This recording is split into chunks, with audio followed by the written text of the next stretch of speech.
Okay, there we are. Oh, nope, there we're not. Hold on. There we are. That's much better. Much better. Welcome back, everybody, to the latest Miami Total Football Radio show. As you can see or hear, I am Franco Panizo, back with the hosting duties and joined by only one of the other usual members of the team. We haven't gotten the four of us on in a while, but maybe next week before the season opener. Maybe. No promises. Every time we make promises here, we let the people down. So I'm done making promises. But as you guys can see, and as you just heard through his trademark laugh or chuckle, that is Cinco, aka Island Jose, aka Jose Armando Rodriguez. Jose, yes. Welcome back, brother. It's been several weeks. No, it hasn't been that long. It's been several weeks. It's like two pods I missed. I don't know, but it's been several weeks. We're overdue by a week on a pod anyway. But Jose, it's good to see you. It's good to hear you. Please fill us in. How are you doing? What the heck have you been up to? Because we haven't seen you in a while. I know you were rights holder Jose again for a little bit there, but yeah, for the Dallas game, which seems like 3 months ago. But well, I actually was on the pod right after that game.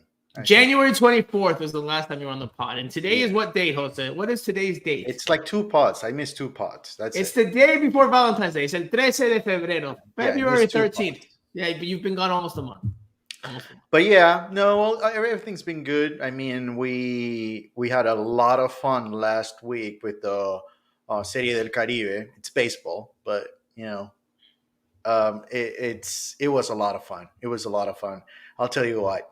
Dominicans, Puerto Ricans, Venezuelans. Rafa Cabrera probably in attendance. Actually, he was in attendance, right? I think I saw that he was in attendance for the championship, right? You get them together, they will show you how to party. It was amazing. The atmosphere at Marlins Park was just outstanding. Unfortunately, though, at the end of the tournament, Andrea got COVID, so the last few days it hasn't been great. Thankfully, I didn't get it. Which by the way, it's the second time it happens that she gets COVID and I don't get it. So you're immune. But all in all, she's getting better. She's fine. So she'll recover and she'll be at the game on Thursday. So we'll get back on track fairly quickly. But yeah, happy to be back. A lot to talk about. That preseason was just, I think it was exactly what we anticipated here. Well, we'll get there. Hold on. Before you get there, because we'll get there. We're gonna save the hot takes for later. I just can't wait to get there. We'll get to the hot takes. We're gonna get to the hot takes in a little bit. But like Cara says here in the comment section, get well soon, Ajicita. Yes, well wishes to Andrea. Yes. Yanis, our other regular co-host, obviously under the weather. I think she's watching. I think so. I'm not sure. I'm looking forward to seeing her in the comment section, and hopefully she has enough energy to put some comments in there and argue with us, even if it's just through letritas, just words or letters. Jose, we've got a lot of Inter Miami stuff to catch up on and talk about because, well, we didn't do a pod last week despite my best efforts and despite our best efforts. Just couldn't make it work. You had baseball. Simon was busy doing what Simon does, so couldn't make it happen. Apologies to you listeners and viewers. So here we are. We're back. We're going to recap everything that's happened, preview what's going to happen this week. So, Jose, let's begin.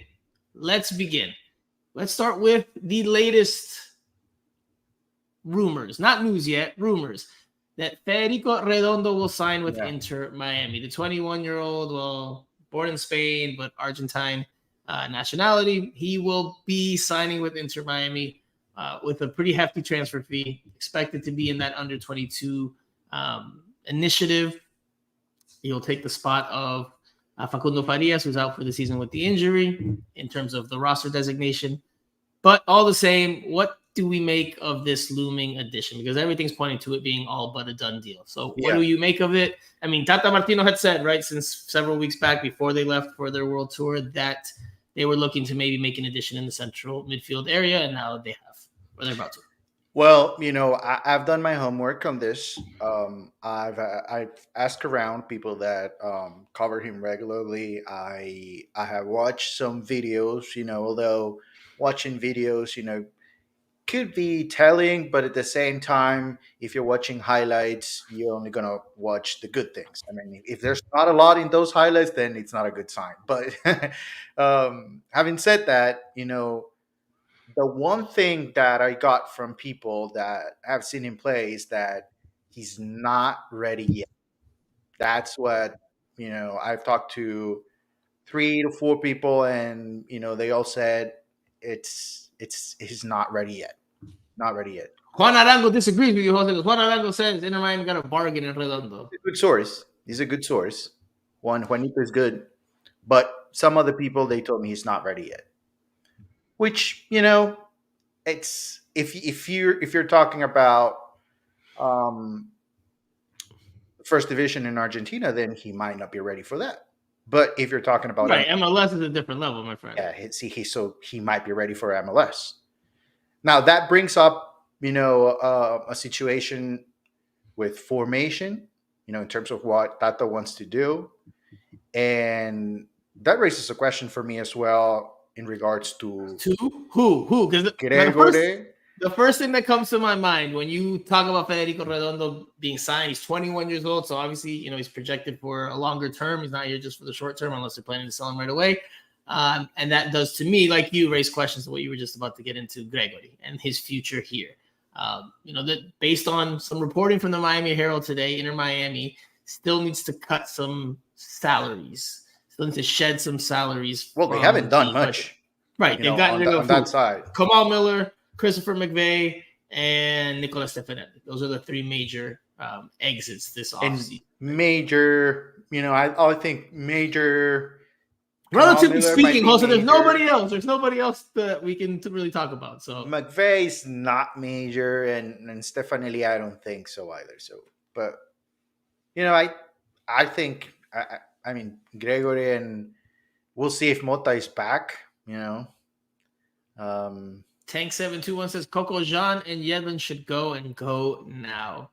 Yeah, I mean, I would really shop Yedlin. I think there's a market out there for Yedlin. I don't think there's a market for Coco. I've heard there's interest in DeAndre Yedlin from MLS teams. Yeah, that's what I've heard. I know that there's some interest in him.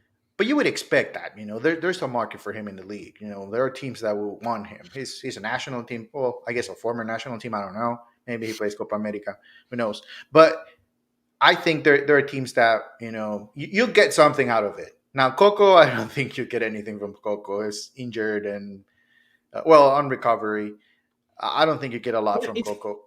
Now, the one thing that I would tell you. It's not just about the players, right, and where they fit in terms of, what they've done. It's more about the salary budget. And if you look at the players that make more coin, I mean, you're looking at Gregory and Jean Mota in that midfield. Look, Jean Mota's been gone for much of preseason working on his green card.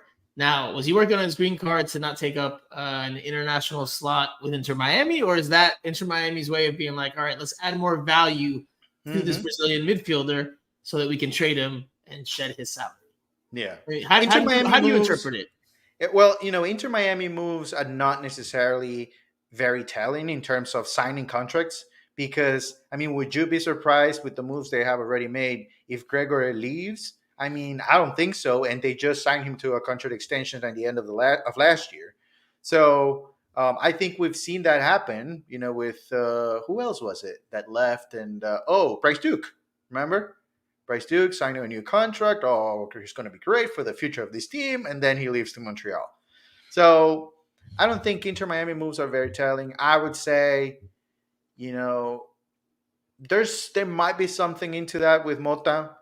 I think Gregory is the more likely candidate. Yeah. Even though I don't think, listen, I'm not saying Jean Mota could not go, but I think Gregory's a more likely candidate. I just don't see him fitting what Tata Martino wants to do.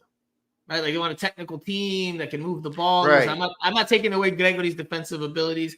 And clearly on this team, with how they've looked defensively at times, there's a need for some muscle in the squad, some defensive muscle. But I just don't think, I'm not saying this is what I think, I just don't think that Tata Martino sees Gregory fitting in his long-term plans, right? The Gregory was brought in under Chris Henderson during the second year of the team's existence. Phil Neville was head coach at that point. Since then, Gregory had, he was the best player on the team in 2021, his first season. He was not as good, I thought, in 2022. And then 2023, it's a wash because he gets injured, 3-4 games in and misses almost the entire season. So, he's definitely not going to get any younger. And with what Inter Miami wants to do under Tata, I just don't see Gregory fitting in. And I definitely think that, we've heard for years now, at least a couple of years, that there's been interest in him from Brazil. I think if Inter Miami can find every the right offseason. deal, they'll pull the trigger. That. Yeah. I think they pull the trigger if they can find the deal. I think if he leaves, he goes back to Brazil. I don't know if there's a chance for him in MLS, especially with the new contract. I would say he won't. It'll be a hard sell. But yeah, I just don't see it. I just don't see Gregory as a big part of this.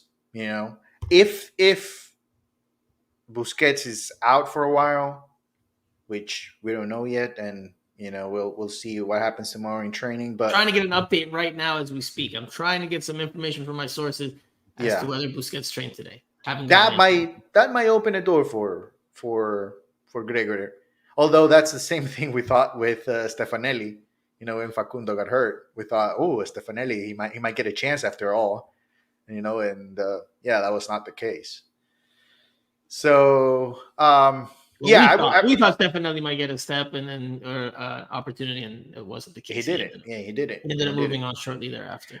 Yeah, but if we look straight, into a budget situation, I think DeAndre, Gregory, those are two players that really can help you in that part. They because of their contracts, more than anything else, tactical or whatever Tata wants to do. If that's a Chris Henderson move, I would say. And Inter Miami is reportedly going to pay an $8 million transfer fee for this midfielder. So clearly, if you're investing in him like that, you see him not just for the short term, but for the medium term, maybe the long term. And where he plays, again, I haven't seen a whole lot of him. I know he's well rated, highly rated, but if he's playing that deep lying type of central midfield role, not necessarily number 10, he's not coming to be a Facundo Farias type. Then again, if you look at just personnel and salary budget, I think Gregory is the odd man out. I wouldn't be surprised if we see something happen between now and next weekend before the season, or actually next midweek before the season starts. Then Miami does have to get roster compliant in terms of the numbers and making it all work. So they have to make moves. Yeah, absolutely. And they don't have a lot of time. They don't have a lot of time. The season starts in the midweek next week. So that means we have to be back early next week, Jose. Early. Right. Don't tell me on Monday that you have a sore thumb because you were playing Call of Duty all weekend. No. El lunes, arrancamos, preseason show. I'm going to try to get all four of us. Hopefully Andres feeling better. But yeah, I think that there's more moves to come. That much is clear. There's going to be at least a couple more exits. We'll see who the odd men out are, but Gregory certainly a prime candidate, as is Jean Mota, DeAndre Yedlin probably as well. I don't think there's a big market for Coco Jean unless they just mutually agree to rip up his contract. I just don't see him drawing that much interest. But that would be a buyout situation for me, if it's worth it. I'm saying, is Jorge Mas really going to be let's buy out Coco Jean? Let's have him on the roster, as the 23rd, 24th player on the 30-man roster. And if you need him at some point. Yeah. And, you never know, with injuries and all.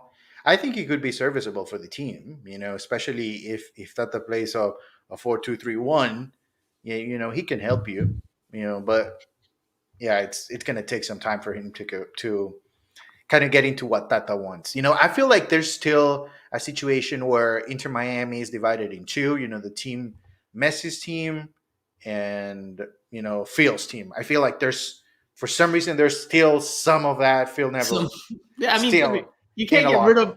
You could try, but you can't get rid of that many players in one window. Inter Miami did it once, where they got rid of half the roster, but it takes time to move on in MLS just because of the salary budget and all the mechanisms and the constraints. It's not as easy to just do clean slate. All right, this is my guys, and it just doesn't normally work like that. I did see a comment in the comments section here, un comentario that said, why do we have so many central midfielders? Obviously referring to Inter Miami. By the way, I forgot to do this. Well, we'll get to that here in a second. I forgot to do this, and I have to do this now because in the beginning, in the intro, I just said Miami Total Football Radio. trying to wait for it, and I completely forgot. So Miami Total Football Radio. There we go. It took 15 minutes into the show, but we did the Spanish version. Sorry, guys. Don't think I'd ever forget. Almost did. But, Jose, why so many central midfielders before we move on from the Federico Redondo conversation? Why so many central midfielders? It is something that Tata Martino mentioned, and there's Kada in the comment section saying radio as well. Everybody else can join in. Why so many central midfielders? Tata Martino alluded to it a few weeks ago before they left for that world tour, and saying that, that they could be short players there. They could come up short at some point this year. I don't know. I agree with that, though. If you think about all the internationals that are in that midfield, national team players, they could at some point find themselves very thin in central midfield. David Just Ruiz, play a different style, but don't compromise the entire season. Your boy David Ruiz will be gone at some point. Hopefully for Copa America. Hopefully. Well, he'll be gone, right? Then you've got Benjamin Kremaski, who's getting looks with the U.S. men's national team. So at some point, he could be gone. And they have the Olympics, right? But the Olympics is only 2 games, and both of them are Leagues Cup, by the way. And you've got Diego Gomez, who just killed it with Paraguay down in El Preolímpico in South America in the pre-Olympic qualifying tournament for the South American teams. Killed it, was arguably the best player of the tournament. I believe he had 5 goals and 2 assists, helped Paraguay qualify for, if I'm not mistaken, their first Olympics in 20 years. And he was their standout player. So Diego Gomez, in incredible form. We haven't seen him in preseason because he's been with Paraguay, but he'll be gone at some point this year. Whether it's Copa America, whether it's Las Olimpiadas, whatever it is, he's not going to be around. Who else? Who else is in that midfield that I'm missing that's going to get international call-ups at some point? That's 3 players right there. That's about it. So you've got Busquets, and then who? And then who else?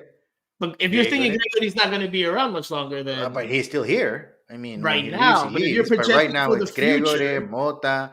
I mean, do they really need, to prepare, hiring 8 guys for what's going to be a stretch of 4 weeks, maybe 5 weeks at the latest, where they're going to be missing those players?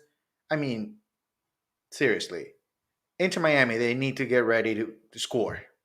What they needed to get ready for was when Messi's not here, not when Diego Gomez is not here, not when David Ruiz is not here, not when Benjamin Kremaski is not here. But that when Messi's not here, that's what you need to figure out. That's what you need to figure out. What are you going to do when Messi's not here? That was the problem last year. And I don't think they figure it out. But you still need bodies. You still need bodies in the middle of the park, right? Like if they want to have let's say, okay, I agree with you. They have to figure out a way to replace Messi. It's going to be, one of the biggest talking points going into the year. We know how well they should do with Messi, but how will they do when he's not around, when he has to rest, when he's going to be with Argentina, et cetera, et cetera. I agree with you fully. But that midfield still needs to have some capable bodies. If this team wants to be what it wants to be, then you can't just rely on Sergio Busquets and others. No offense to the young and inexperienced Lawson Sunderland, but I don't think you can rely on Lawson Sunderland through, the heart of the MLS season when you're going to be missing all these international players and expect to get the results you're looking for. I think you'll survive. You'll survive with Sunderland if you have a good attacking core and you have a replacement for Messi and you know how to play without him. I think you'll survive with Sunderland, winning games at Drive Pink, against Montreal. Montreal is not going to be good this year. Those are teams that, I mean, you win games against them easily. I mean, those teams are so bad that if Inter Miami was that convinced in the likes of Lawson Sunderland, who is a homegrown signing, if I'm not mistaken, then they wouldn't go out and sign a guy like Redondo, right? Like they need another body in there, and I agree with that. I know you're not so convinced, but I agree that they need another body in there because they're going to be missing players. Look, Benjamin Kremaski may not be long for Inter Miami. That's not inside information. That's just my sensation. He might not be long for Inter Miami because, we've heard since last year that there's European clubs after him, that there's teams in the Bundesliga that are watching him. I mean, you and I have had our criticisms of his game, his rooms for improvement. Yes, he's still a young player, but he has room for improvement. But that all being said, American players right now are being sold like hotcakes to teams in Europe. And if he finds a situation and Inter Miami finds a deal that says, you know what, that's some pretty good chunk of change. I mean, I could see him leaving this summer. I could see that happening. They have bigger problems, Franco. They have bigger problems. What if Jose, Trey but it's got to Callender? be What a if Trey balanced Callender team. can play? What if Trey Callender can play? That's a good question. That's a very good question. That's a bigger problem. That's a big gamble. That's a bigger problem than just having a fourth or fifth option of your center defensive midfielder. Is Redondo going to be a the, fourth or fifth option? No. But somebody else will move back and will be a fourth or fifth option. So I'm not going to worry that two guys are going to be leaving and then I'm going to have to play the fourth and fifth guy, because I think it's a lot more important to get a replacement for a goalkeeper, which, right now is not there. CJ Dos Santos and Cole Jensen are combined for one professional game. I mean, clearly there's something there that gives me chills about having CJ Dos Santos and Cole Jensen playing big games this year. And I feel for them, because that wouldn't be a great scenario for them. And then what I just talked to you about, Messi. I think that's a much bigger problem than having a fourth, fifth guy in case somebody leaves. I think something you're overlooking here, Jose. My dear friend, Island Jose. Is it the style? The style of play is that they want to have technical players that can pass the ball, that can move the ball forward, that can play Tata Martino style. No offense to your boy, David Ruiz. No offense to Benjamin Kremaski. Are those two players that really suit Tata Martino's style? No. Regardless of if they're homegrowns or whatever you want to call it. Are they two players that are technically gifted, that can progress the ball forward very well? And we'll dive into this as we, later on in the show, as we analyze the last two games of the World Tour in the Asian section there. Oh, I guess all of it was Asia. But are those two players that fit the style? No, and Gregory is not that player as well. So that's why they need a most of them are not that player. So that's why I think they need Redondo. Redondo's going to be a starting player on this team if he plays up to the level that they think he can. No, I agree. If they need a player, of a better quality with the ball, and they have it, and in Redondo, I agree 100% that they need him and that he should start. Now, I don't agree with the thought that it's okay to have 8 central defensive midfielders. I just don't agree with that. I would rather have 4 and get another goalkeeper and maybe another attacking player, a good, solid option of an attacking player, so that you can figure out how to play without Messi. Their gamble is clearly that Drake Callender is going to stay healthy, that Drake Callender is going to continue to be the Iron Man that he is. That's their gamble. I mean, we'll see. I'm not disagreeing with you that I think that's, it's not a great idea or strategy to not have a veteran backup goalkeeper. Right? I agree with you. But when it comes to MLS, you can't have it all, right? Because there's budget constraints. Inter Miami's choosing to put their chips somewhere else. It's a gamble. Listen, if Drake Callender doesn't get hurt this year and he plays all throughout the season, then this is, Inter Miami did well in that regard. If he gets injured, misses some time with the U.S. national team, whatever the case is, well, then this is going to come back into the talking point. So it all depends. If you go even further, I'll look at the center backs as well. That's another situation that will be a lot more concerning for me. I think Avilés playing with a 4-man backline, he struggled last year. He might show some progress in 2024. Who knows? But as it stands right now, I don't know that he'll succeed there.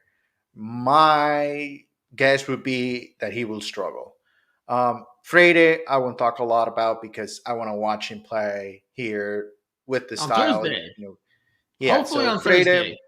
Freire, I'm gonna wait a little bit and see him with this format. And then, obviously, if Yetlin is the starter as a right back, we know what that means. And I'm guessing Franco Neri at some point will come in. My thought process with Franco Neri is Franco Neri will be the closer as a left back, and he'll be coming in late in games, just to play some defense when it's needed, because obviously Jordi will start, and that's the only way that I see him, playing a role with Inter Miami this year. So if you look at the team defensively, there are some holes there as well. There are some holes. Says Freire is pretty average at best. Scouting report from Juan Arango.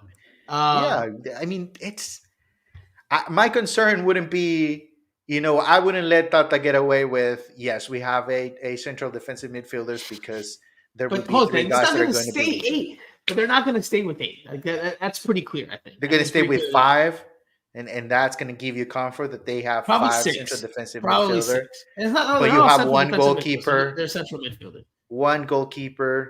3 center backs, and who knows if Christoph is ready to again to play. He got hurt on the tour. I mean, there are so many other um, holes within this roster. I'll tell you what. I think this is probably the worst year for Chris Anderson.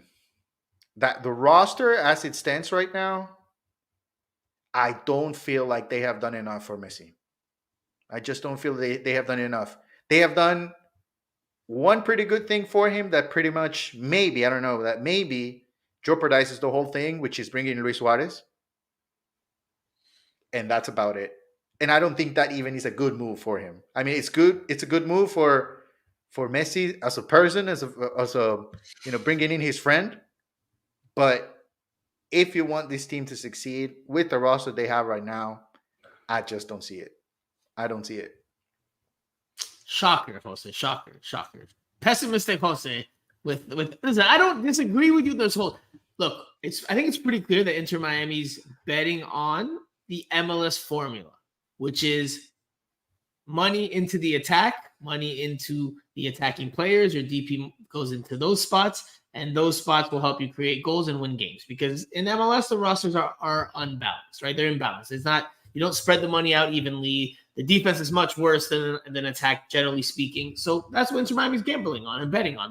That Tata Martino with Lionel Messi and Luis Suarez and Sergio Busquets and Leo Campana and they were counting on Facundo Farias, but they're gambling on that they will have enough in the attack to overwhelm teams. It's about them being defensively good enough. They're going to look to win games by blowout, right? 5-3. All right, that's 3 points in the bag in the regular season. Doesn't matter if you gave up 3 goals, you scored 5. That's what I think they're banking on. They're not looking to win games 1-0. This is not the Phil Neville Inter Miami. They're not looking to win games 1-0. That's pretty clear. Una línea defensiva bien atrás. No. Like they're Can going. they score 3 goals regularly without Messi? That's okay. So then that's a different question, and that's something that we will see over the course of the season. We'll see. I don't disagree with you. I don't think they can. I mean, they have struggled in preseason bad. But now they'll have Suarez, brother. And listen, Suarez with a half a chance. I know preseason maybe he hasn't been in the best form, but with a half a chance and he's in form and he's healthy, dude, he's putting some of those in the back of the net. You don't need to create a whole lot for him. Un centro ahí por allá de DeAndre Yedlin or Julian Gressel que rebota por ahí and boom, that's it. Just a crossing from the side, just falls down on the rebound. And that could be enough. But let's switch gears. Yeah, go ahead. Let's switch gears to Thursday because we have a game that we will attend. It's been a while, Jose. It's been a while since we've attended an Inter Miami game. It's true. And it will be, I think this is the first one of the preseason, right? That we'll attend. Yes. Yeah, the only one. Yeah. Because we did not travel to Asia, unfortunately. Wasn't in the business plans for 2024.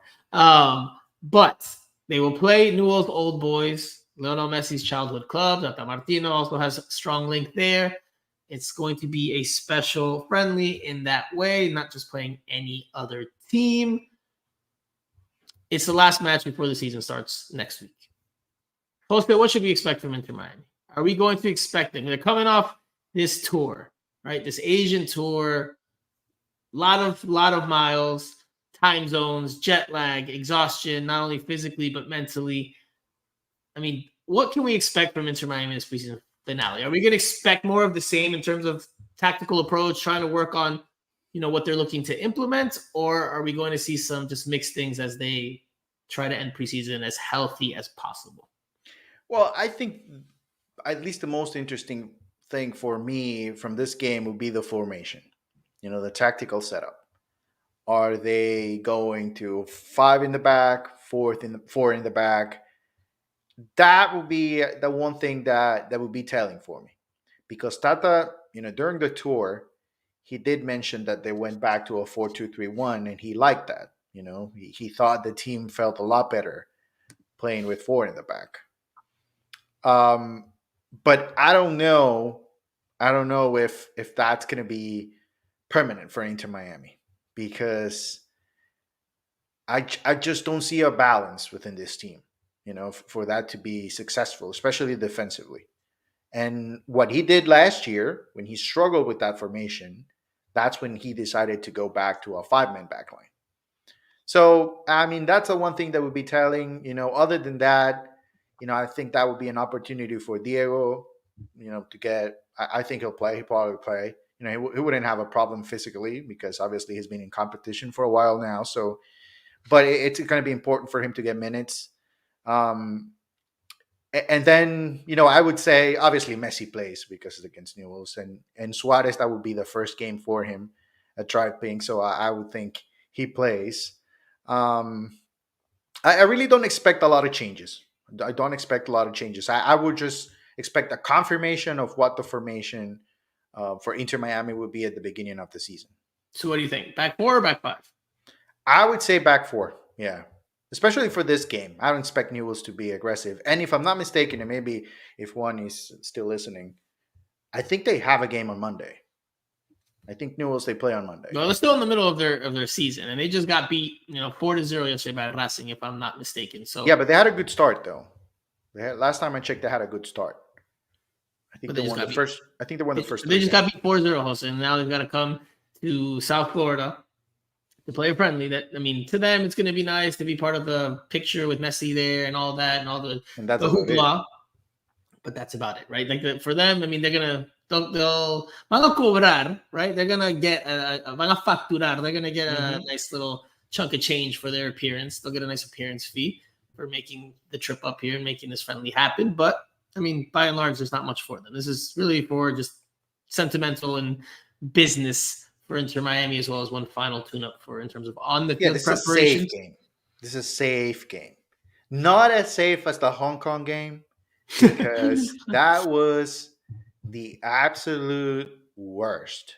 I agree with the people complaining all in all, but it would be disrespectful for Messi to play that game.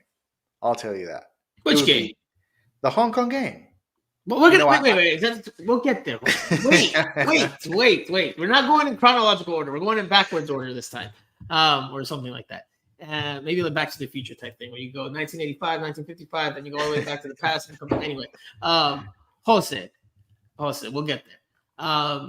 Look, Nicolas Freire has to play in this game, right? We didn't see him at all in the tour, in the what I was calling the cash grab world tour. Like you didn't see him at all. He didn't make an appearance. They showed, Inter Miami posted on their social media channels today that they were back in training and back at home. Freire was in one of the pictures that they showed. I absolutely believe he plays tomorrow. I agree with you. I think they go forward to back. I don't think they've looked good enough with the 5-man backline. I don't think they have at least the personnel that's either experienced enough or healthy enough to play the 5-man backline. I think Tata Martino has kind of come to that conclusion. Again, I'm not saying they'll never play the 5-man backline, but I think going into the season, it's going to be that 4-man backline, which is funny enough, Jose, because if you and I had talked, not even 6 months ago, maybe 6 months ago, October, November, when the season was coming to an end, everything that Tata Martino was saying going into 2024 was that, they're probably going to go with the 5-man backline because it gives them more defensive solidity. And you and I were betting on that being the preferred look going into this year.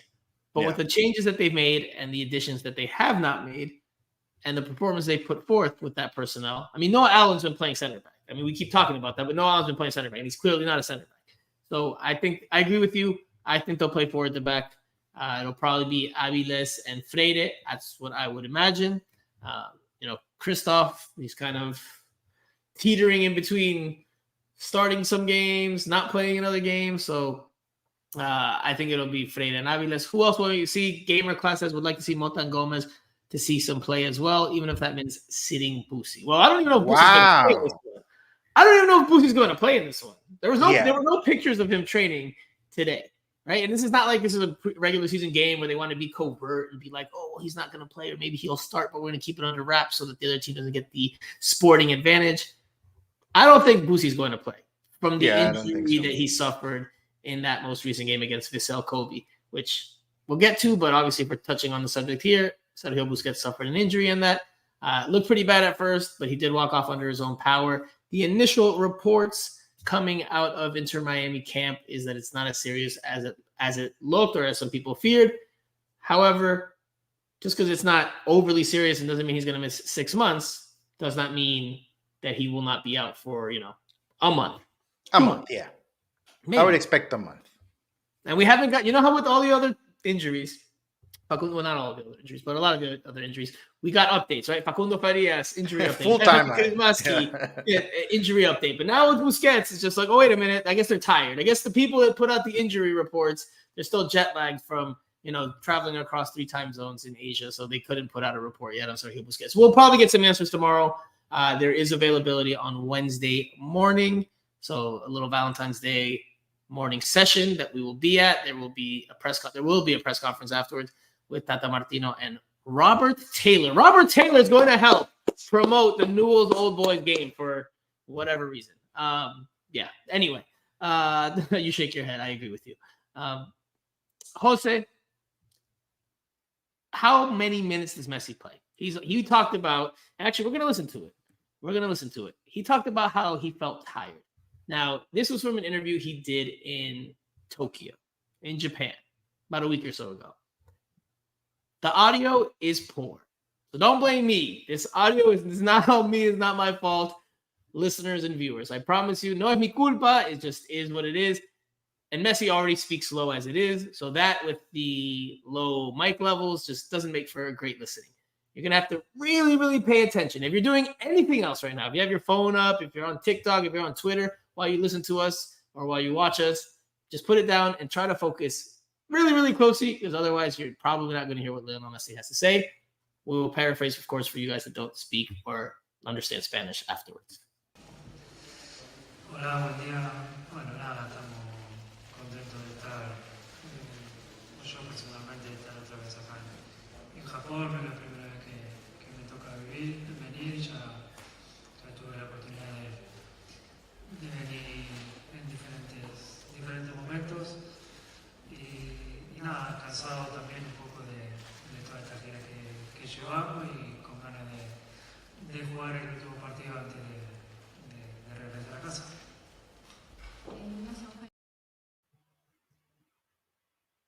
Jose, you're on translating duty today, my friend, since you haven't been on the pod in almost a month. Just give us a quick recap of what he just said in English, please. He was happy to be in Japan.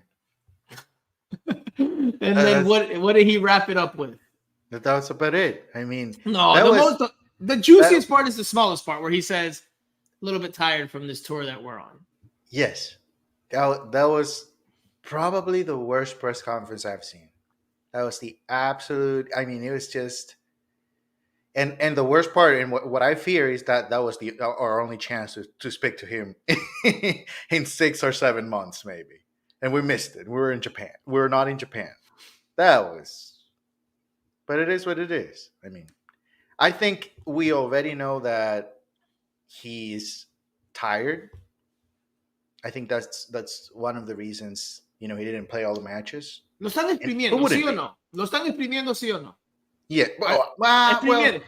Yes, they are. Sí o no? But are they squeezing all the juice out of the sponge that is Messi? But he's there because he wants to be as well.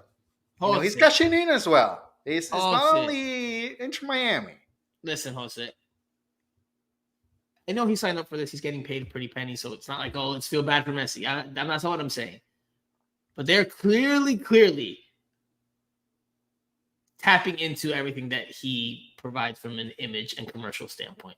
Clearly, Inter Miami, MLS, they're really, really tapping into that, trying to get all the juice out of that lemon. If Messi was a lemon, they're squeezing out every last drop.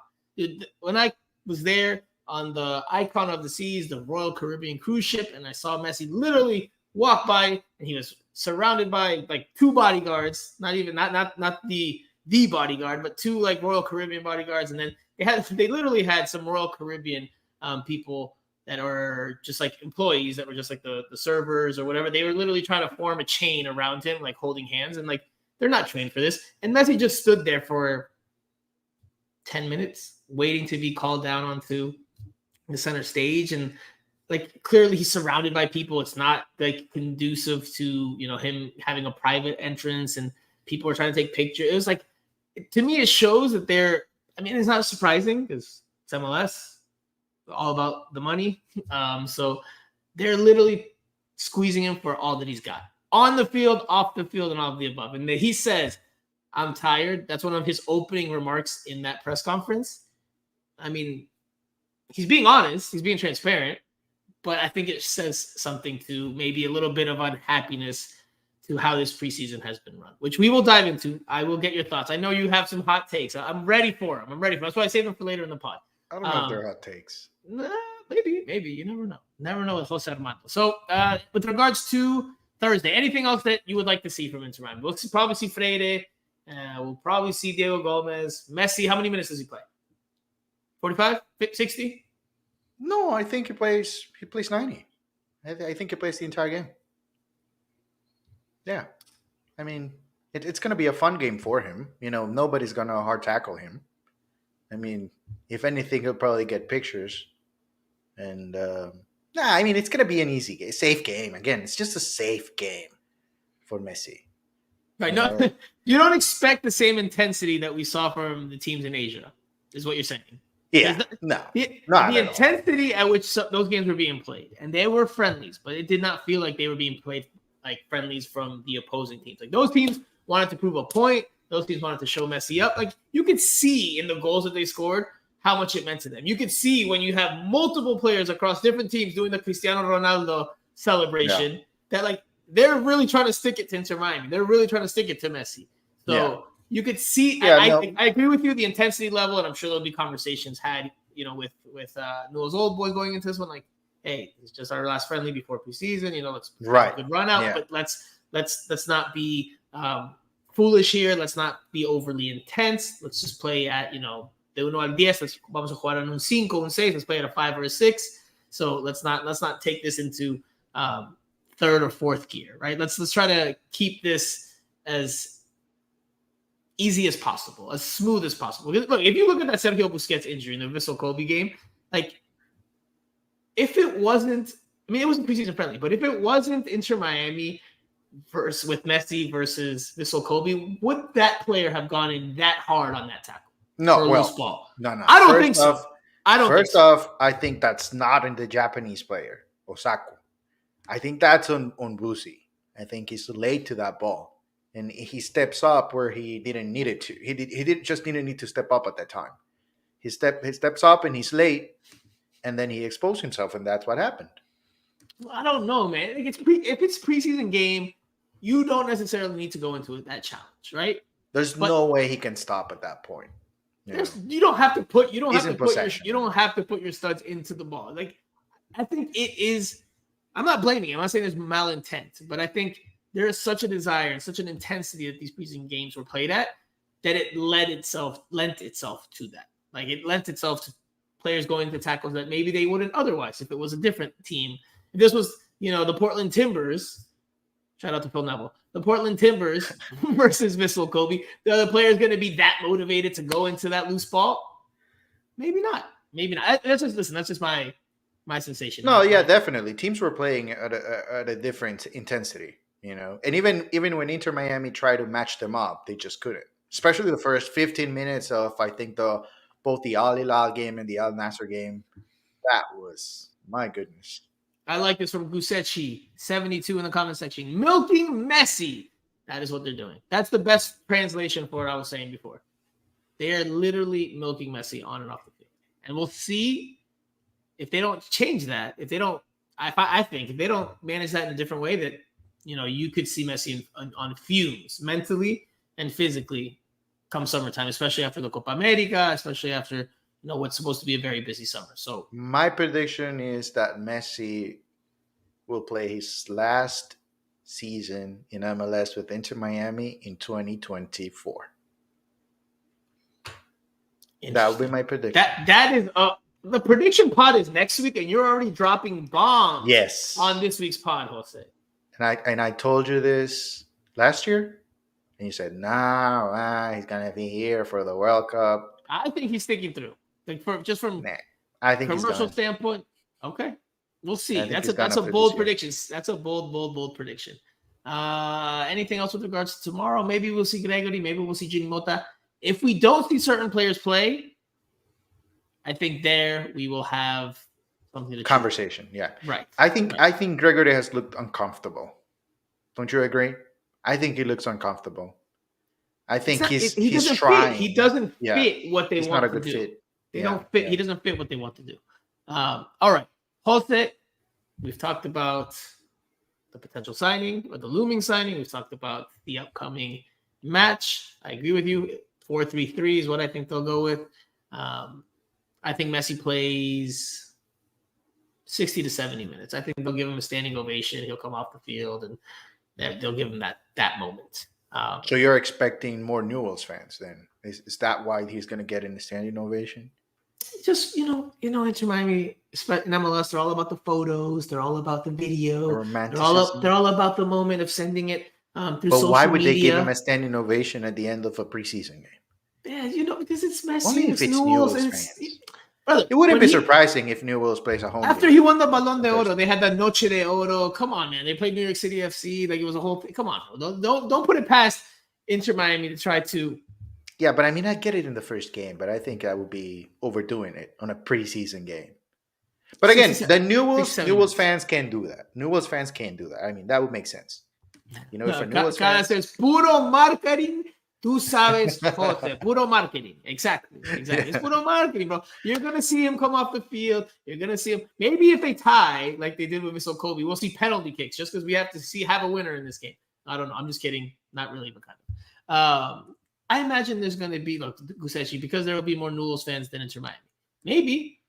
I don't know how many Inter Miami tickets have bought, how many Inter Miami fans have bought tickets to this game. Was that included in the season ticket package? I don't believe so. No, I don't If it's not, then yes. It's not. Sure. So what is your incentive, right? If you're an Inter Miami fan listening to this podcast or watching this, and you don't have tickets to the game on Thursday, right? Unless you're a super diehard and you bought tickets because you just want to see the team play, you want to see Luis Suarez, whatever.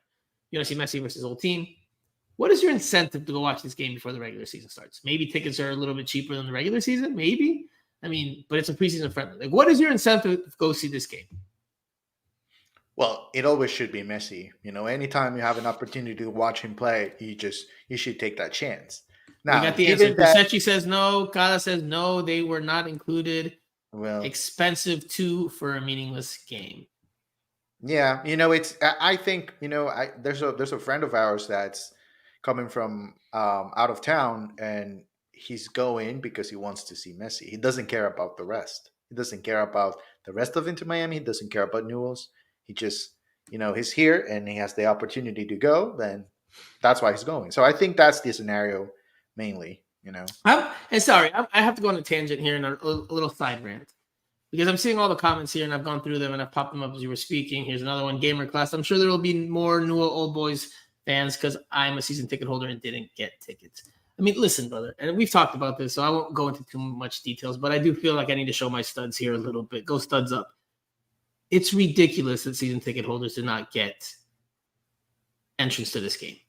Like the only preseason game. Is Inter Miami really? And I get what they're trying to do financially and from a business standpoint, but do they really think it's better to have a half-empty stadium or half full, if you want to be optimistic or look at it from that point, for a preseason friendly that Messi's playing it at home? Like, wouldn't it be better to have that stadium full? I get you want to make as much money as you can. We're in the United States. That's the culture, especially with MLS. You want to make all the bucks you can. But can't you make money as well by having your season ticket holders there spending on, concessions, on gear, on just making moments, if they take a friend, if they take whatever? Like, it's mind-blowing, man. It's mind-blowing. Like that it's to the detriment of the sport that money is prioritized as much as it is. I get it's a business. I get we're in the United States. I get that's part of the culture. But it's mind-blowing, man. Like, the season ticket holders get hard done by. And listen, they're paying a pretty penny as well. They're not paying cheap seats anymore. These tickets have gone up, and we've talked about that. So it's a shame, man. It's a shame that Inter Miami has taken this approach. And I think when we look back on this in future years, I think it's going to be a mistake that Inter Miami will reflect on and hopefully do better on in the future, because it just doesn't make sense to me. You're going to have a half-empty stadium for Inter Miami versus Newell Old Boys, which is supposed to be Messi versus Old Club. I get it. It's just marketing. It's just preseason game. But unfortunately, Yeah, and could I have been think managed there's better. that conversation, with this match being Messi versus his old team, that only really applies to the Argentine community here, because that means absolutely nothing for the rest of the continent, really. I mean, you can go closer, and if you ask an Uruguayan about that, he'll probably tell you, "No, I don't care. I want to go watch Luis Suarez. That's what I want to do." You know, so if they're relying on that, maybe there's a huge fan base here for Newell's Old Boys, and they can pack the stadium, and maybe they know that already. Well, maybe So all the Argentino junior players, or sorry, fans, will come out expecting to see a sighting of Federico Redondo. Maybe. maybe We're gonna see all the Argentino juniors. We're gonna see all the Boca Juniors, all the River Plate fans are all gonna come out just to see Newell's Old Boy versus Inter Miami. Yeah. Yeah, I think that would be a good opportunity, to get everybody back in the stadium. Maybe, sometimes they change protocols, in terms of parking and all that. So that would be a good test, especially for, season ticket holders. You get them an opportunity at that game, see it in some international flavor to it. It's not official, but, it's a team that you're probably not get another chance to watch in your life. So, some people might be interested into that. I mean, if I'm a season ticket holder as a Honduran and I go as a fan, yes, I'll go watch Newells if I get this. If I get the ticket as a season ticket holder. Now, if I have to pay for it, you're gonna Newell's Old Boys. They really have to, get a really good signing Dude, for things me are to go. expensive in this economy, this day and age, brother. Yeah. Like, listen, I mean, and if you have it like that, then kudos to you. I'm not criticizing you, but it's hard for the average fan to be like, you know what, on top of the season tickets that I'm maybe paying for, now I'm going to spend money on this friendly. Plus, by the way, if I want that new Inter Miami season, the new Inter Miami home jersey, that's going to run me another almost $200. Like, it's gotten. I get it. We've talked about the economics of it all, but it's literally, I think, disrespectful. I think it's disrespectful. Yeah, but anyway, we'll keep it moving. Here, Kyle, here in the comment section, the little kid that said El Inter de Miami es una mierda. Ha ha ha.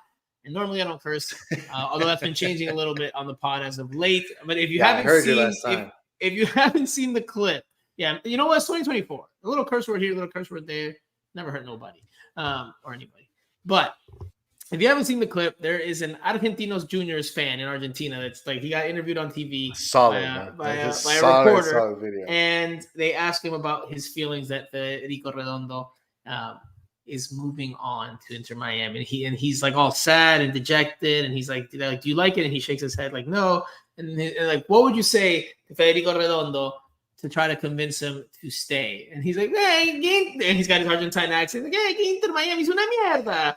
And then she's like, oh, so mucho. The reporter's like, oh, that's too much. But like, he was all, it's really funny because of how young he is, and you don't expect that to come. If you haven't seen it, look it up. But I keep saying Federico, my bad. Fernando, before I get crucified here in the comment section. Fernando, I keep saying Federico. I have to get Federico Higuain out of my head a little bit there. Used to the Federico Higuain, not Fernando. But anyway, all right, Jose, it's time. I know you've been waiting for it. You've been chomping at the bit. Yes. Talked about let's go signing. We talked about the upcoming game. We get to talk now about the end of the Cash Grab World Tour. Jose, I mean, the biggest question, of course, and I think, by and large, it's unanimous, or by and large, there's a consensus in terms of the opinion on what it was. But I expect you to give me a balanced take. Actually, I would expect it if you were Simon. I expect you to be a little more pointed in your remarks, but try to give me as well-rounded of a picture here. What were your thoughts on the overall preseason tour, international tour? Well, I think we talked about this before they left. We didn't expect this to be something something productive on the sporting side. We knew they would get a lot of money out of it, and we knew that was the priority, even though Tata Martino did put it out there as if they had a plan that would be beneficial for the sporting side of this preseason. Now, again, remember, this is preseason. You're trying to get ready for the season. I don't think they did. I don't think they did. I think there were several things from my point of view. The first thing is limited training. That's for sure. Because of all the traveling, because of They the were playing every nature three, of the 4 days. games. They were playing every 3-4 days. Yeah. So, usually in preseason, you have a scrimmage every now and then, 2 sessions per day at times. And I know it's different now, and players, they don't necessarily use preseason to get back in shape like it used to happen years ago. They work throughout the year. But, I don't think they did enough in terms of training. They just couldn't do enough. And second, I think the games they played were far away from what they needed. And I think if we look into a comparison with really all of the games except for the FC Dallas game, that FC Dallas game was exactly what they needed. You know, another MLS team, another team in preseason, and that's probably the best game for them. That's the one game that I You can really thought they assess things. You can really assess right. things on a closer level to what Yeah. MLS is going to be. Other than that, playing Al Hilal and Al Nasser, you looked like, probably, well, they were close to the worst team in MLS, but, with Messi, we know they're a different team. But you look like a really, really bad team. They looked really, really bad against those teams. I don't know if, there's a huge gap between the two leagues. I think they're close together. That would be my opinion. But I think it didn't work out. And then the Hong Kong situation happened, which made things even worse because, the one thing that the team talked about was the global brand, right? That was the other part of this. Okay, the global brand. Inter Miami will become a global brand.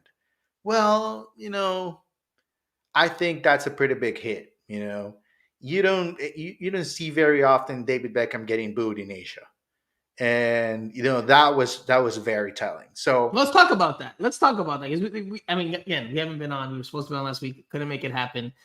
Jose and I, we were up late in our beloved WhatsApp group talking about these two games that were played in the middle of the night. yeah, I'm not going to lie. I went out before one of those games and I watched the game. Might have had a few drinks in me. That's all I'm going to say. But Inter Miami won their first and only preseason game to date against the Hong Kong, we'll call it an all-star team. They won that game 4-1. That doesn't count. Hold on. No. That doesn't count. No, it doesn't count. At halftime of that game, and I remember this clearly. This might have been the game that I had a few drinks and we were WhatsApping at whatever time it was, 3 a.m. You were like, because it was 1-1 at halftime. Inter Miami was still not looking, like they were going to pick up a victory or it was going to be that clear that they were going to win. And you were like, if they don't win this game, va a ser un fracaso. Like it's going to be a big blemish on the. I forgot what you compared it to, or you said I don't know if you compared it to something with Phil Neville. I can't remember exactly. Yeah, I said that. What did that you say would be in the chat? Absolute. I would say that would be the absolute worst, and that would top all of the Phil Neville bad results together. That would be even worse than that. I mean. No. Did I have drinks or did you have drinks? I know you don't drink, but did you have some drinks that night? No. I mean, that Hong Kong game, again, I was trying to tell you this early on. Look, I get the disappointment from the people, but I have two perspectives when it comes to Messi. I think there's one situation which the fans are absolutely 100% correct. He should have played that game. Should have played. Especially after he played. But if he's injured, Jose, No. He played the last game. The game before that one. He played 83rd minute. 83rd minute. He comes on for 7 minutes. Hold on, Jose. Hold on. Because you're not wrong, but I want to make sure we paint a full picture here. And Kusechi says, fracaso, preseasons to try new and different things, and players, none of this happened. Just milking Messi, which is going to be a new catchphrase here. Milking Messi. I like that. Thank you, Kusechi. We will give you a hashtag. We will give it could be a hashtag. We will give you whatever, a fraction of whatever we earn off of that trademark. Just kidding. We're not. Yeah. Anyway, you want to make a shirt with a cow? There's a goat. Goat milk. Maybe there's something to that. Milking Messi. Something along those lines. Anyway, Inter Miami won that game 4-1. They went up 1-0. Robert Taylor scored. Hong Kong tied before halftime. And in the second half, Inter Miami got goals from Lawson Sunderland, Leonardo Campana, and Ryan Saber. Inter Miami won that game 4-1. It must be said, the Hong Kong team changed the entire squad for the second half. Again, that's how bad this team was. The first half team was terrible. But they were level with Inter Miami. And they had a 1-1 draw. Second half, the coach, they had no sessions, nothing at all. That was terrible. Second half with the entire new squad. Amateur. Amateur. Yes. As my late dad would say. Amateur. An NPSL team will probably win 5 or 6-0 against that Hong Kong team. An NPSL team. Kyle says Miami did Hong Kong like Peso Pluma did Nicky Nicole. If you don't get that cultural reference, you're not up to date on the latest happenings with Peso Pluma and Nicky Nicole. That literally happened in the last 24 hours since the Super Bowl. If you don't know who they are, I'm not going to fill you in on it. Well, you know what? I will fill you in. Peso Pluma is a big Mexican artist, and he was caught yesterday after the Super Bowl in Las Vegas walking around with some lady throughout one of the casinos, but he has a girlfriend. His girlfriend then went to Instagram today and claimed, I just found out the same way you guys did. And, she just she put up a whole thing about how she wasn't being respected. And, that's the end of their relationship or whatever. So good job, Kyle. Very good cultural reference, pop culture reference there. And we've got a funny comment here from Tank721. I got nipples. Can you milk me too? Meet the parents. Good reference. Another good pop culture reference there, although that one's a little bit more of a throwback.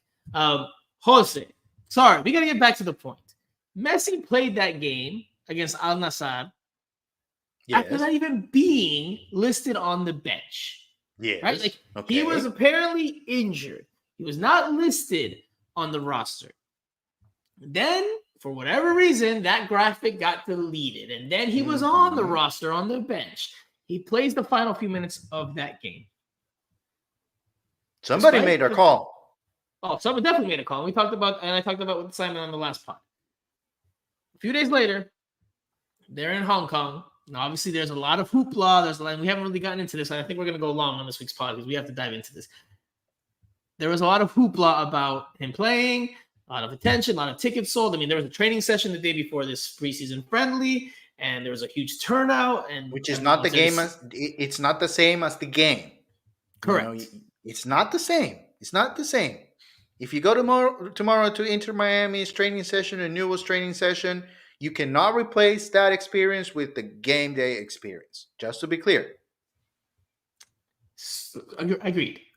But they trained. There was fans in the stands. They saw Messi for a little bit. Next day's the game. A lot of pink jerseys, a lot of Argentina jerseys, a lot of Barcelona jerseys. Clearly, they're all there to see one guy mostly. And that guy did not play because he was not healthy. And like you mentioned, there was a lot of backlash over that. There were boos. David Beckham tried to. They probably were like, "All right, let's send David. David is, the guy in Asia. Let's send David. He'll bring this down. Damage control. Yeah, come on, let's get David Beckham on it." And David Beckham grabs the mic and tries to put in his little charming smile for the cameras and for the people, and boo, boo. And he got booed. He probably felt like shit, man. He probably felt like shit in that moment because he's like, what the heck? Oh man, we really did a number to my public image here because David Beckham's all about his brand and all about his image, so he must have felt like shit. Who felt worse? The person that decided that sending out David Beckham was a good idea. If it was Jorge Mas was probably like, shit, should have been me. Oh man. Oh man, what did I just do? I'm not gonna hear the end of this. All the same, clearly a black eye for Inter Miami that game in Hong Kong. Even though they won, right? They won on the field. Their only win of the preseason. They lost in probably every other metric. They probably lost in every other metric except maybe on the business side. But huge blow. There's been a lot of controversy, a lot of bastante polémica from the aftermath of that between the government and the event organizers and everything that's gone on since then. I mean, people were joking saying World War III is going to start now because of Inter Miami. So obviously it was a joke, but there was a lot of negative sentiment from Hong Kong to Inter Miami. All that was required is for him to pick up the microphone before the game and talk to the people and explain whatever was happening. And that's the listen, problem. guys, that's sorry, problem. I'm hurt, can't play, but I love you all. I'll be back. I'm really sorry, but I'll be back. No worries. And that's about it. And people will cheer. They'll probably leave after the 15th minute, but who cares? And Argentina had friendlies coming up in that part of the world, and now they've been canceled. De lo menos importante, el fútbol es lo más importante. Of the least important things in life, soccer, football is of the most important. Clearly, look at the ripple effects that have come as a result of Messi not playing in that game. A lot of I won't say bad blood, but a lot of ill will towards Inter Miami from that one. All right, so after that, they go and play Vissel Kobe. It's a 0-0 draw. They go to penalty kicks. Messi doesn't even take a penalty kick despite the fact, that he played in this game during the second half. He had a clear opportunity to put one in the back of the net, and the shot was saved. But that was about – he looked good with the ball at his feet, but, he didn't have a whole lot of highlights in the final third. Not a whole lot of highlights. He doesn't take a penalty kick. Robert Taylor – I don't think he had the spark, though. I don't think he said in that press conference, that clip that we just played, which was in between these two games, that he's tired. He's fatigued. He's not young, bro. He's not a young man anymore. He's not a young guy anymore, right? He's got a lot to take care of himself for Copa America. There's a lot of tread on those tires. And Inter Miami, they're milking Messi. Lo están exprimiendo. So, did he not have that spark? He's probably also not at 100%. He's probably also, holding himself back a bit. He should have played 2 minutes for the Hong Kong people. 2 minutes. Although that would be, I'm going to contradict myself, but I just want to point out that what I'm about to say relates only to the horrible decision of playing an amateur team. Messi shouldn't be playing against amateur teams. They should respect him a lot more. But for the people, now that they signed the contract and that they were there, he needed to play at least 2 minutes for them. Money talks, brother. That's what this is all about. So they needed to pay him an extra buck so that he could play. I don't know, man. Listen, I'm not saying I agree with what they did or how it was handled. I'm just saying that that's what should have asked them for $10 Gamer Class with a money comment, and there's been some very good comments this week. Not gonna lie, they treated the Hong Kong fans like they treat the season ticket holders. Oof. Whoever organized that event was maybe like, you know what? I think we have Inter Miami season ticket holders coming to this game. Let's do the exact same thing we do in South Florida over here. Let's do that. That's a great idea. That's going to go well for us. Clearly. You're going to be shocked by this. This is not going to lie, NGL. That's the first time I've seen that. Come on, Jose. You got to get rid of your abbreviations, man. I don't know. Come on, man. As Mike V says, Messi didn't take a penalty kick. But Robert Taylor took 2, and he missed twice. And that was literally – and you see Messi laughing on the broadcast after Robert Taylor misses the second penalty kick. I couldn't believe it, but it was a bit humorous. So I don't know if I give Messi some leeway there because it was humorous. But, as your teammate, you want to laugh at your teammate for missing 2 penalty kicks? It's a preseason. By the way, the attendance for that game was horrible. For the Vissel Kobe game? Did you notice that? It wasn't great, but... No, it was terrible. It was I think over 60% of the stadium was empty. I think it was too big. Too big a stadium for that event. Well, they thought they were going to do more, clearly. And probably after what happened in Hong Kong. That absolutely plays a part in everything. Like, people are like, I'm not going to spend my money if Messi's not going to play. Same thing with the Dallas game, right? They put the Dallas game in a big stadium, and yes, it was raining, and yes, it's winter, and yes, this and that and that and this and this. It was 5 o'clock, whatever you want to say, but it didn't get anywhere close to capacity. So clearly, and this goes back to the initial question. Clearly, this preseason tour, as we said from before, was a cash grab. It was all done to bring in money, bring in revenue. Of course, expose the brand to different markets. And if you want to measure it by that, then you're clearly an Inter Miami employee. If you want to measure it by the overall picture, on the field, they didn't look up to par. There are a lot of questions for this team heading into the season as a result. I can't imagine morale is at an all-time high given how they've played over there and how tired they must be with all the miles that they've accumulated and traveled. And on top of that, you've got some bad PR in terms of how things were handled for some of these games. On top of that, you've only picked up one win. You got crushed in Saudi Arabia by Cristiano Ronaldo's team. I mean, this tour was, for me, Nets very negative. Very negative. Yes. If all Jorge Mas, David Beckham, and Xavi Asensi cared about during this preseason tour, what they prioritized was revenue, having cool pictures in other parts of the world and having cool social media posts, and that's all they cared about for Inter Miami, then job well done for them. If the sporting side matters, then they can't be happy with the decisions they've made. But when you get greedy, so what do we judge Asensi for here? So that's something I said with Simon Evans. I'm going to repeat it again because to me, Xavier Asensi hides in plain sight. If you don't know who Xavier Asensi is, you've very likely seen him on the broadcast. You very likely have seen him around. He is the chief business officer for Inter Miami. So in essence, he is in charge of all the business decisions for Inter Miami, right? Like he's the Chris Henderson on the business side. He has a lot of answers to provide. He should be faced with lots of questions. However, the man hides in plain sight. He rarely ever does an interview. He has never, so you can correct me if I'm wrong, although I don't think my memory is that bad. He has never once spoken to us, the local media contingent. Never. Nope. Never. And I was sharpening my knives and my pitchforks and lighting my torches because I was going to write an article saying it's time for him to speak after the debacle that was that preseason World Tour, because I want to hear from him what are the positives that Inter Miami got out of this. Like, please explain to me where you guys think you did well, or where from an economical standpoint you guys succeeded that made this tour worthwhile, because you got players injured. You got Messi saying he's tired. You got a lot of PR. Like I said, all the things we've discussed about. But he doesn't speak. He does not speak. He's not made available. They're never like, oh, all right, well, look, we're going to do this with Xavi this week. I mean, let's put in the request this week. I doubt we'll get him. But there's definitely some questions that he needs to answer. 100%. 100%. Absolutely. And I have a tweet ready.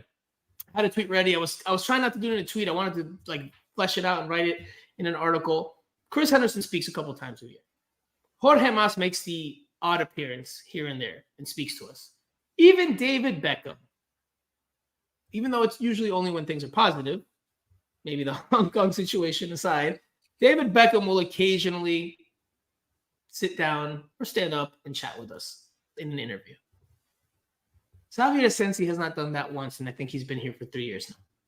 He's done interviews here and there with select media, but that man is hiding in plain sight.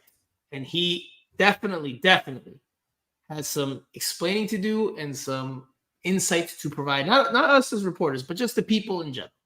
100%. 100%. Right.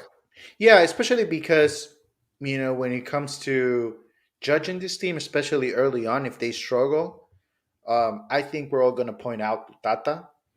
But, he's going to have some responsibility out of it. But I think, Asensi really should come out and at least try to give an explanation as to why he did jeopardize the start of the season with this preseason. Well, listen. If it was Jorge and Jose Mas and David Beckham's instruction, like this is what we're going to do, this is what we're prioritizing. I mean, Chris Henderson and Xavier Asensi can only do what their bosses say. Now It's about how it was executed and why it was executed in this manner. Because when we spoke to Tata, and again, I don't blame Tata Martino. Like, we can talk about the tactics, we can talk about all that. But I don't blame Tata Martino for what he says publicly, because he's just being a good soldier. He's being a good employee for the club that pays his bills and gives him his check. Trying not to get fired. So he says publicly, before 2024 even rolled around, that they're weighing the sporting side and the business side, and they'll find a happy middle ground. This was not a happy middle ground, man. This was not a happy middle ground. The business side outweighed the sporting side. You could say 80 to 20 at best. Yes. At best. So for me, the preseason World Tour was a complete miss. A complete miss. They did themselves more harm than good in the greater picture, not just from a money standpoint. If you want to look at it from just a money standpoint, then whatever. Then, they'll have their numbers and they'll say, oh, look, we've made all this much money and that's going to help us in all these ways in the future. But you have to take the whole picture into account, everything else that comes into it, everything else that has happened as a result, and what that will all impact. Busquets maybe missing a month of the season, negative PR for Messi and Beckham in Hong Kong, etc., etc. I think like more than anything, it's going to compromise the team physically. I think that's where you're going to get hurt, because other teams with a proper preseason will be in much better shape. And the problem is when players want to adjust within the game, you see the opponent a lot more comfortable, moving freely, knowing exactly what they want to do. And any competitor would try to match that up. And that's where you go a little bit over the line, where you're not there yet. And that's where injuries come. I think that's the part where the team will struggle. I don't disagree with that. I think, in terms of preparation, they could have had a much better preparation, right? They didn't need to log all these small, right? So they clearly, again, overall, I think it's a miss. I think it was short-sighted of them, and I think they hurt themselves more than they hurt themselves for all the reasons we've discussed, including what you just said, the sporting side. And Kaya makes a good point here.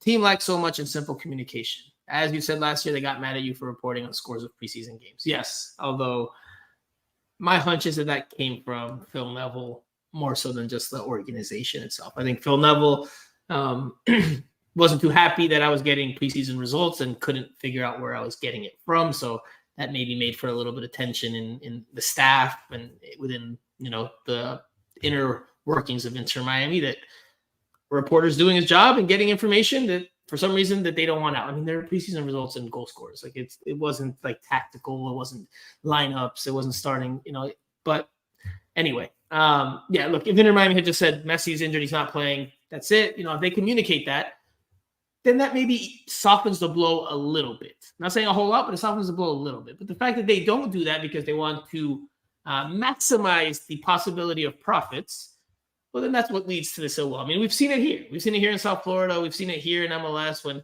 Messi hasn't played in some games on the road and people are paying a pretty penny at exorbitant prices for these resale value tickets, and they don't see Messi, and then people are very upset. I mean, clearly, and we remember last year with Tata and his his very coy nature of being like, well, we don't know what Messi's injury is. We don't know when he's going to be back. We're not sure yet. It's day to day. He's not training yet, but he could play tomorrow, even though he hasn't trained yet. Like, I understand. And again, it's not Tata's fault. I get that Messi moves mountains when it comes to money, but you need to be a little more transparent. This whole, they're not going to be able to continue. I can't imagine they're going to continue with this whole little charade every time he's on the fence of playing. Like, I can't imagine that continues. People are not going to put up with it this year. That's what I'm saying. Like, I can't imagine this continues. I can't imagine this continues. If they start going that way, realize it. People are just going to go ahead and say, okay, then I'll watch him next time. Yeah. I'll go spend my money on a boat day in Biscayne Boulevard. I'll go spend my money going to go watch the Miami Heat, or I'll go spend my money to go to the Fade concert in July, because that is something I keep my eyes on. Those tickets are not too cheap, my friend. Fade? Come on, Jose. Come on. She's making her comeback? Fade is what? Fade is a Colombian artist, my friend.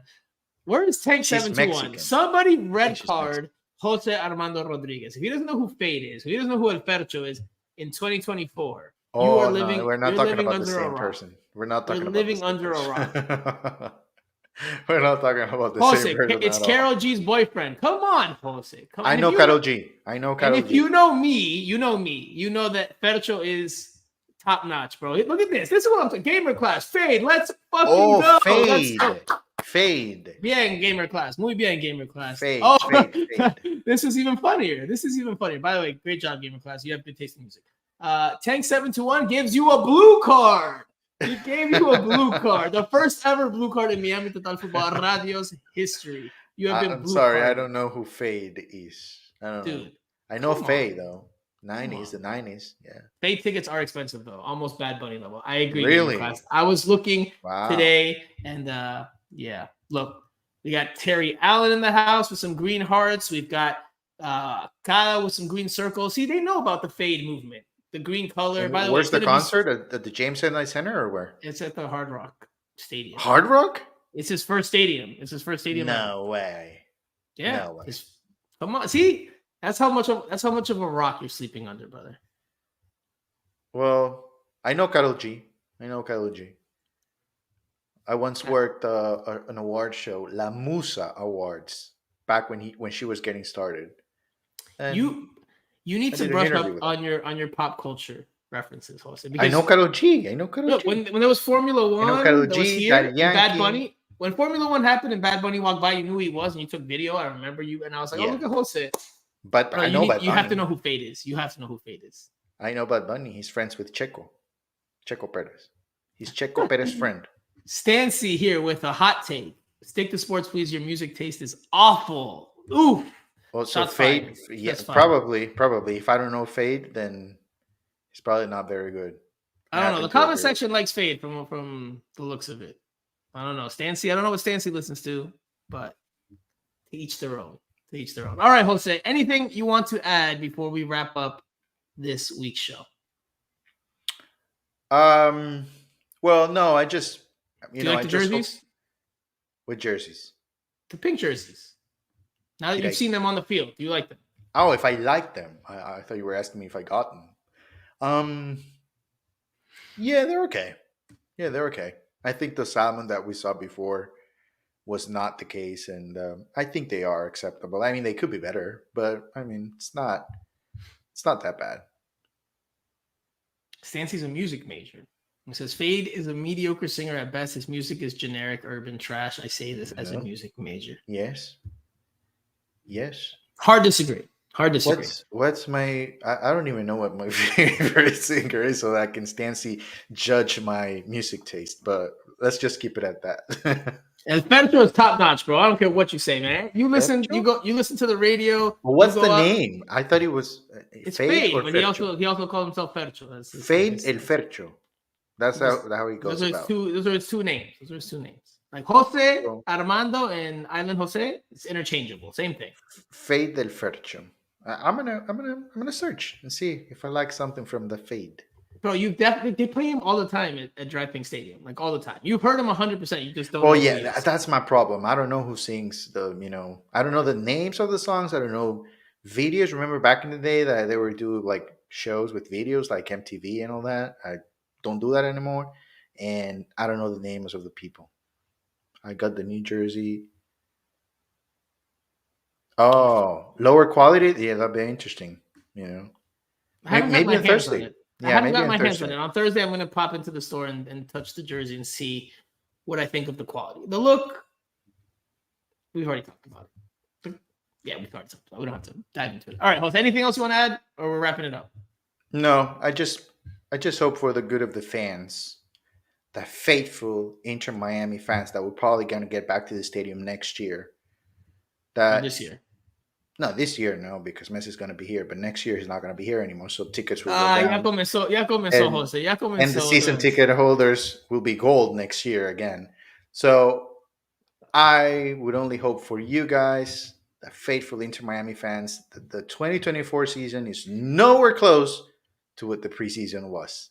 If it is close to the preseason, man, you better celebrate that there's no promotion and relegation in MLS. Can't get any worse. Yeah, so I will say that we will be back early next week. And that. Can I get my predictions now? Or should I for wait? what? No, I have we're them doing that ready. next week. We're doing that next. What we're doing prediction for Thursday? What are you trying to predict? No, for the season. I'm ready. No. You're now obligated to be on Monday's show because that's the only way you get your preseason predictions in. Otherwise, you have to tweet them out and whatever. Because if you want to put them out there, that's next week's pod. We will have. I our have them season ready, predictions for though. next year. I have Well, them ready. Keep them ready for next week. So next week, I want to Early be the next last week. one. Early next week, Monday. Yeah. We're targeting Monday because Inter Miami plays Wednesday. So And Monday. Sunday again. Monday. Maybe Sunday. Although No, they play Wednesday and Sunday against correct, LA but Galaxy. we need to do a preseason pod or our season prediction pod before the season begins. So correct. Yes. let's do Monday. Maybe Sunday. Outside chance for Sunday, but let's tentatively say Monday. All right. Well, we're gonna leave it there for now. We appreciate you guys for sticking around. I know we've gone long, but we had a lot to talk about. Shocker. Every time I'm on, we have a long pod. Well, that's because normally that means that you weren't on the week before, so that means we've missed some stuff. And you want to a whole bunch of stuff that we already talked about. It's so on. Yeah, yes. I will put it on Jose Armando. No, all right. So that will do it for this week's show. We'll be back again early next week. That is a promise. That one I will promise. Maybe more curse words. Maybe I'll bring up the Colombian rum again. We'll see how it goes. It's a new year. With Messi here. There's no rules anymore. We just do whatever we want here on Miami Total Football Radio. So for Jose Armando, I am Franco Panizo. Thank you guys for tuning in. Enjoy the game on Thursday if you are going. Otherwise, we will talk to you guys again next week.